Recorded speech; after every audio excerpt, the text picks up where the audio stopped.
My dad sold my soul to the devil. Yup, just about as crazy as the title sounds. My dad is what they call a macho man. All he wanted was sons. He lived and breathed for another Keller boy. Naturally, when my older brother was born, he was overjoyed. 3 years later, he begged my mom to have another son. When he found out we were twins, he was excited to have 3 sons. So when my brother and I came out, and he saw that I was a girl, he was despaired. I've always been his least favorite kid, and he never tried to hide it. While he named my brothers Anthony and David, which mean priceless and beloved respectfully, he named me Lilith, which literally means night monster. While my brothers and mom tried to soften that direct punch to the gut by calling me Lily, he insisted on us all calling me Lilith, so I could feel the disappointment that he felt the day I was born.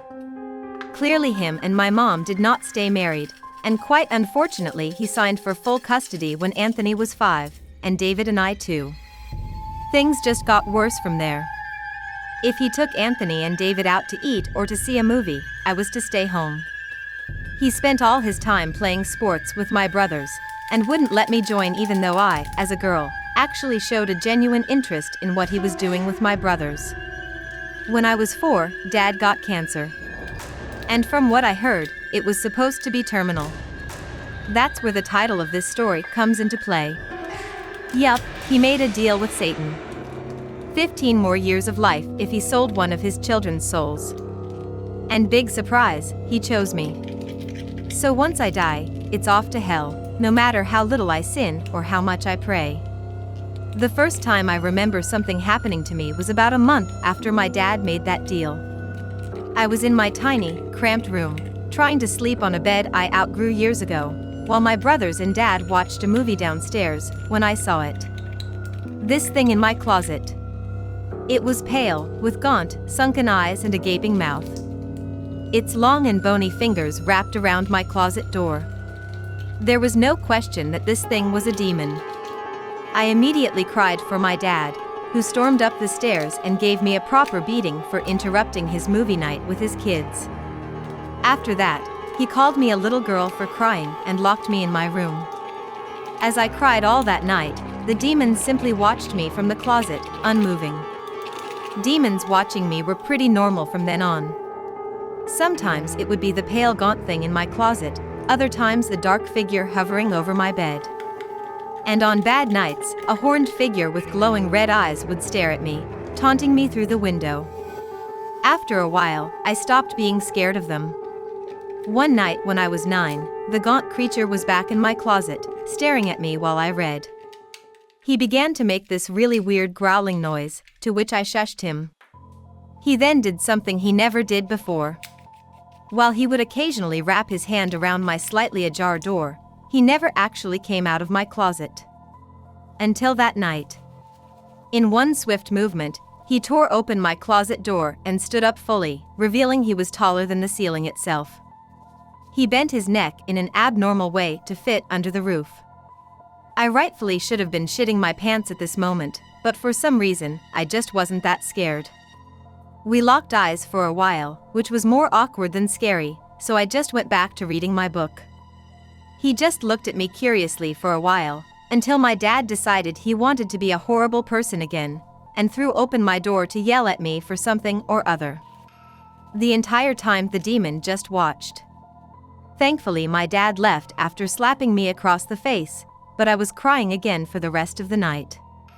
The demon, who now looked at me with something more than curiosity, looked back at my closed door, trying to see my dad. As I did nothing but sob, the demon just sat down beside my bed, towering over me. Neither of us looked at each other the rest of the night. I cried while he just stared off in the distance, but I wasn't alone, and that was all I cared about. From then on things changed. I wasn't just not scared of the demons, I welcomed them. Especially the gaunt-looking one who sat by me that night. He would sit with me whenever my dad was bad to me, or whenever I had boy troubles at school. He never talked at me, and barely ever looked at me, but all I cared about was that he was there for me. I even gave him a name. Papa. I remember this one night, I was 14, and upset because Jacob, the boy I liked, didn't invite me to the Valentine's dance at our school. On top of that, my dad had gotten into one of his moods and had thrown a chair at me.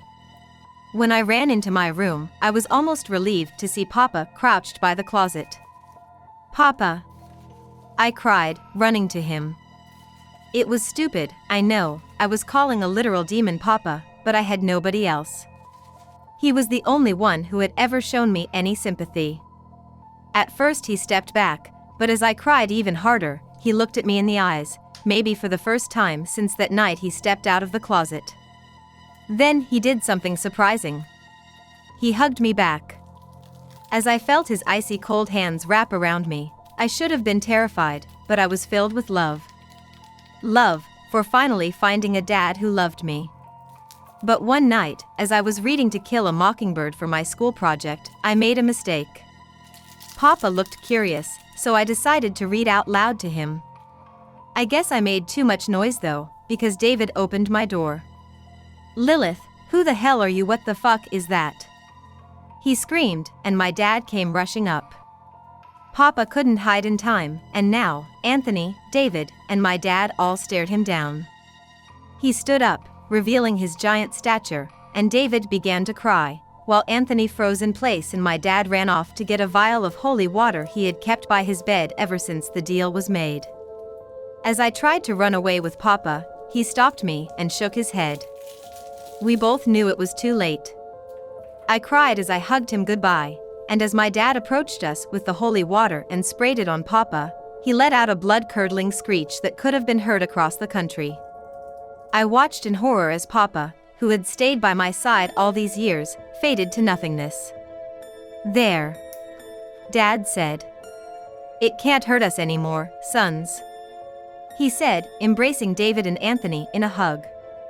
I just laid over Papa's lifeless body, uncontrollably sobbing. We were all so caught up in our own worlds we didn't notice something come up behind us. He was large, even bigger than Papa, and had 2 large horns, a goat's head, and a large stick in his hand. Dad turned around slowly, looking to this thing as he glared down at my abuser. "Your Majesty, we had a deal, Stanley. I granted you 15 more years of life, on 2 conditions." 2. It boomed, and I noticed David had wet himself. "It was a misunderstanding, sir, my daughter you were granted 15 more years of life, on the conditions that I get your daughter upon her death, and you never harm anyone ever again. Do you understand?" It asked. "Yes, and I haven't." "Promise." The creature laughed. "First you break a promise, and now you lie? To His Satanic Majesty himself? Seeing you have not only harmed your daughter her entire life, but have killed one of my best minions, you have broken my trust. I'm breaking off the deal." My dad got down on his knees. "And oh, please, I'll do anything," he begged. Satan looked at me. "There is one way, if Lilith, your daughter and the one you cursed, forgives you. I will set you free, and you will live the rest of your life." My dad slowly turned to me and put on a smile. "Hey, Lily, what about it? Look at me, I'm your dad. Your Papa. I raised you. Don't you love me? I'm your dad, for fuck's sake," he said, getting more agitated as I stared at him. "It's up to you, Lilith," Satan said. I looked to Papa's body on the floor, then back to my dad. "Come on, you gonna believe Satan, or your dear old dad?" My dad said, pleading to me.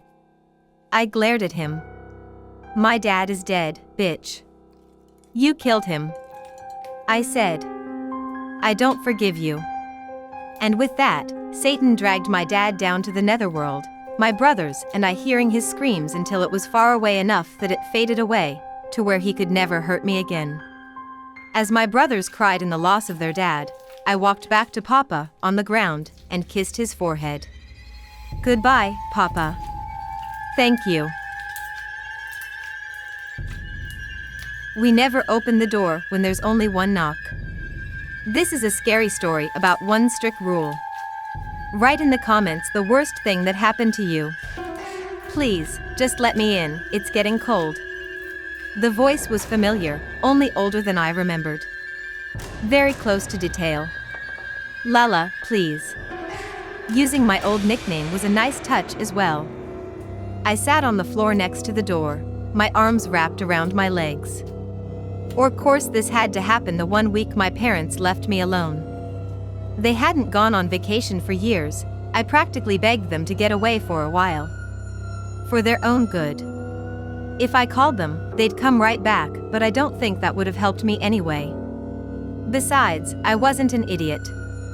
I heard the knock and I would not open that door.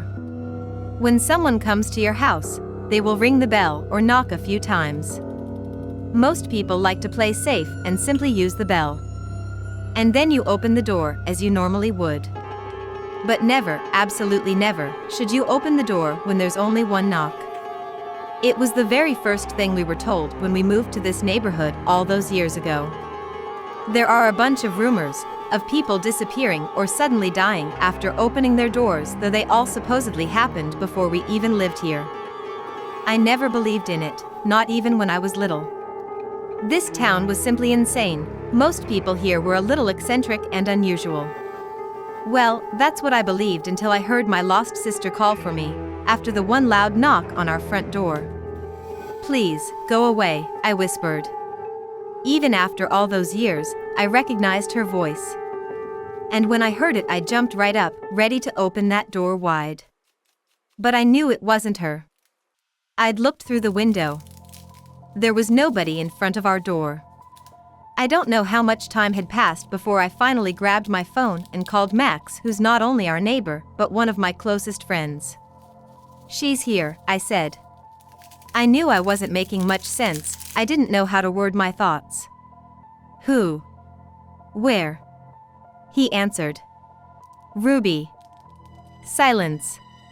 What? Max started speaking but stopped. She knocked. That was enough information for him. You didn't open, did you? I shook my head, which of course he couldn't see. I'm coming over now, okay? I'm not sure how many minutes passed, but Ruby had stopped asking me to open the door. Hey, Lainey, I don't think the bell is working. I heard Max, maybe they screwed with it. I swallowed. You could knock. There was silence for a little while, followed by one loud thud. When I didn't open the door, the sound of Max started shouting loudly. Open the fucking door. His voice became louder and louder until it hit a frequency that almost made my eardrums explode. I didn't move, I didn't speak, and finally, the doorbell rang and the voice became silent. Slowly, I got up from the door to look outside. This time it was really him. The last time I saw her, we had the biggest fight of our lives. We were sitting in the living room with tea that had already turned cold. I don't open up about Ruby often, but hearing her voice today really messed me up. And all because of stupid Jack. I rolled my eyes. Max smiled. A boy? I shook my head and laughed. Jack was a stuffed toy in the shape of a pumpkin. I'd never told Max about the fight. In fact, nobody but my parents knew about it. I loved that damn thing. Won it at the Halloween carnival. When Ruby saw it, she begged me to give it to her. She cried for hours because she hadn't won it. And even when my parents said they'd buy her another toy, she wouldn't stop. She wanted mine. Well, she wanted to be just like you. It's sweet. I nodded. Ruby was a year younger than me, but she used to act as if we were twins. She wore my clothes, played the same sports, and always wanted to hang out with me and my friends. When I think about it now, I think it was adorable. Of course, back then I found it insufferable. I sighed. For days I took Jack everywhere with me, even to the bathroom. It was probably just out of pettiness, but that toy became everything to me. So when I came home from school one afternoon and saw that Ruby had cut it in half, I screamed at her like never before. She only looked at me with big teary eyes. Max put his hand on my shoulder. Come on, Lainey, siblings fight, it's normal. I saw you with her though, and you were a damn good big sister. I nodded. Of course, I knew it was just some stupid fight between kids, but if I could turn back time, I'd give her every shitty toy I owned. This happened 5 years ago. Ruby would be 16 now. My parents have tried everything for years to find her. I believe the only reason we still live here is that they never entirely gave up the hope that she'd come back home one day. Maybe now she was. Just in a different way. Do you think I'm losing my mind, Max? He raised an eyebrow. I think you lost that a whole while ago, he joked. No, I'm serious. I mean, it's not possible that I actually heard her earlier? He shrugged. I mean, you did hear a knock. I don't think it was actually her though. Max and I used to make fun of the superstition. When we were younger, before Ruby disappeared, we once played Ding Dong Ditch. After a few houses, Max decided to knock once at the door of our neighbor Mrs. Telsky. Someone saw us though, and Max got the biggest lecture of his life from his grandpa. Like it was a really big deal. My parents weren't happy either, but Max was grounded for 2 months, during which his grandpa told him all sorts of horror stories from this town. I don't think it was her either. But I do think it was mimicking her, or trying to, I said. For what it's worth, I think it was smart that you didn't open the door. Maybe we're all just a little crazy, but better safe than sorry, right? Max offered to stay the night, and I immediately said yes. We got the air mattress and watched movies until I started to hear him snoring. The good thing about Max was, I never felt awkward around him. He regularly stayed over since we were little. Especially often after Ruby was gone. Having him here really helped against the silence. My mind became easier, and my body heavier. Real thoughts started to mix with dreams. I was beginning to fall asleep. And then there was another knock. It came from the front door downstairs, but I heard it loud and clearly. My heart started racing just like it did this afternoon. Max, did you hear that? I whispered, but he didn't answer. Lala, it's dark. Please come and get me, Ruby's new voice cried from outside. Max, please tell me you hear this. I looked over at him, but he didn't move. Finally, I collected the courage to get up and turn on the lights. Ma, the eyes of my friend were wide open, but he didn't speak. He didn't move. I ran over to him and tried to shake him, but his whole body was stiff. Only his eyes moved. Let me in. The voice from downstairs screamed. I didn't know what to do anymore. Max was clearly awake, but it seemed as if something was holding him back. Almost like he was having sleep paralysis, but with his eyes open. They're pulling me away, Lala, please help me. I don't know what happened then, but I immediately jumped up and ran downstairs. Some kind of instinct kicked in. Maybe it was her. Maybe I could pull her back inside. But if this was really Ruby, was she also the one doing this to Max? My hands touched the cold door handle, moving almost as if I was in a trance. I have Jack. They fixed him, Lala. We don't need to fight anymore. Those words pierced through my body and woke something up inside of me. I stepped away from the door and walked back upstairs, passing my room where Max was still lying still. But I didn't stop. I walked to the next room. Ruby's old bedroom. Everything there looked just the way it did when she was still here. My parents could never change it. Everything was still the same. And Jack was still placed on her bed where I put it 5 years ago after I'd sewn it back together. A latchkey kid, or latchkey child, is a child who returns to an empty home after school, or a child who is often left at home with no supervision because their parents are away at work. I related a bit too much to this term growing up. My mom, to put it lightly, wasn't there, and my father preferred just chilling in his man cave to actually be a parent. I, being the naive kid, loved this life. I could bring whoever I wanted home, eat whatever I wanted, and do what I wanted, when I wanted to do it. I understand now just how bad it was, but luckily I'm in a better place now. This story happened at the tail end of my middle school career. We got to try planning out our schedules for the next school year, and I was excited to come home and do what I normally did. I got off the bus and walked down the street to my house. I barely put my hand on the door when something caught my attention. It was my dad, and he was humming. I went inside, looking around to see where the sound was coming from. As I got closer to the kitchen, I began to smell something divine. I entered the kitchen and to my shock, it was my mom and dad.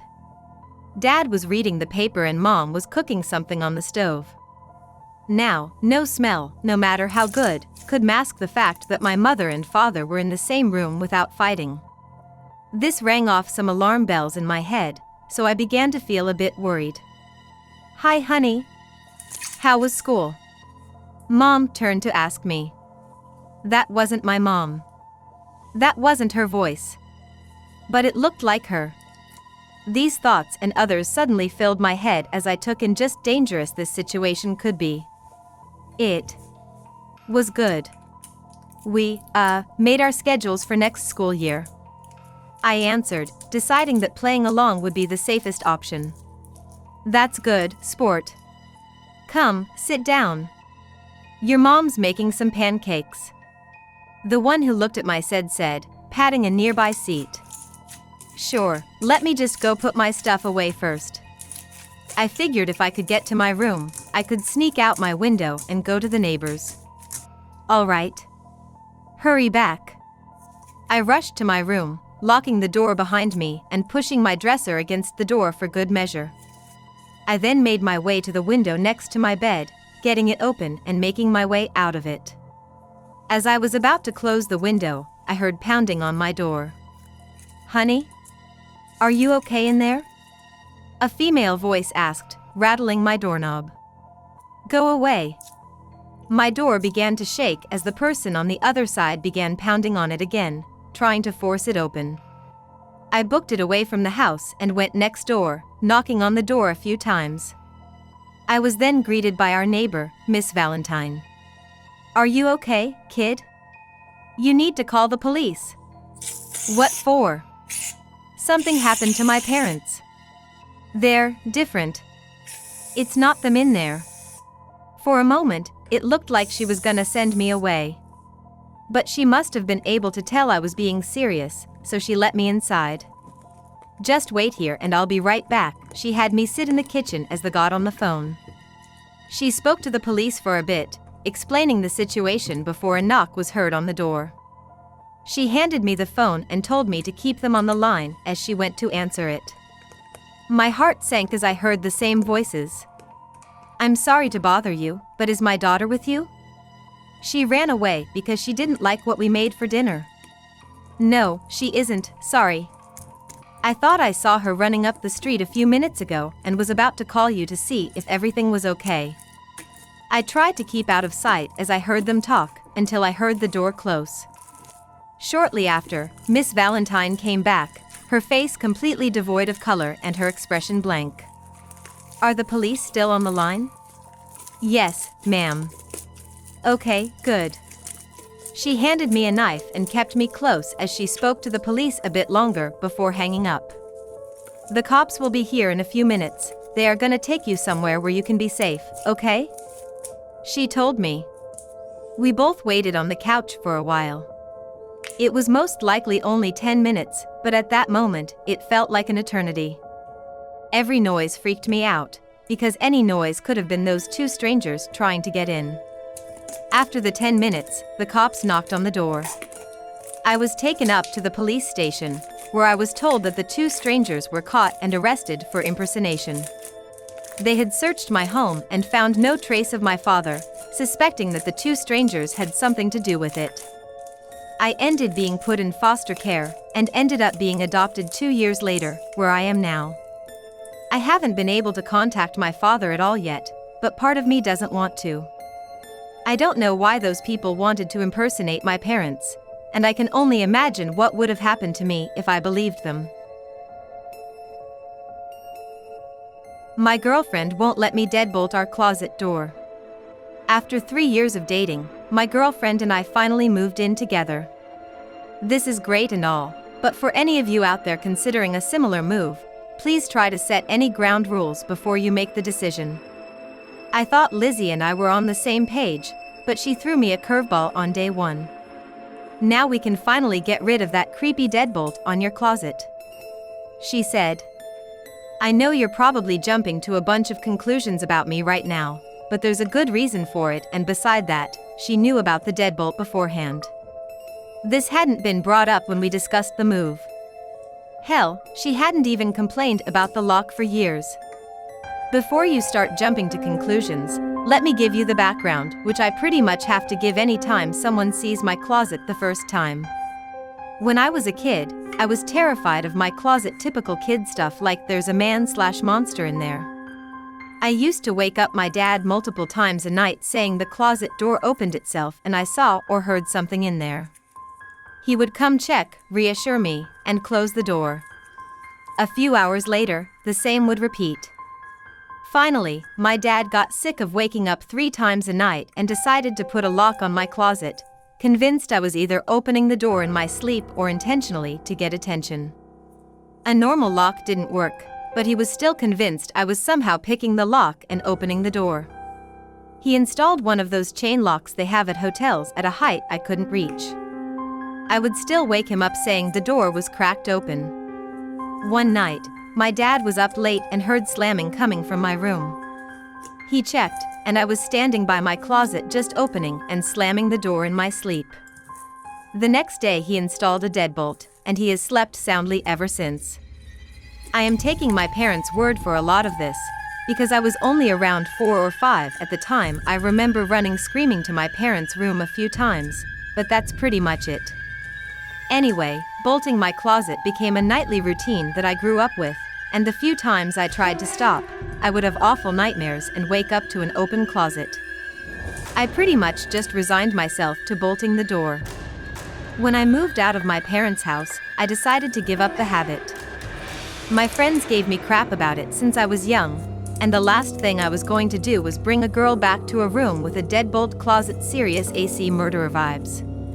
I had the familiar nightmares I associated with the other times I had tried to quit, but I decided to push through it.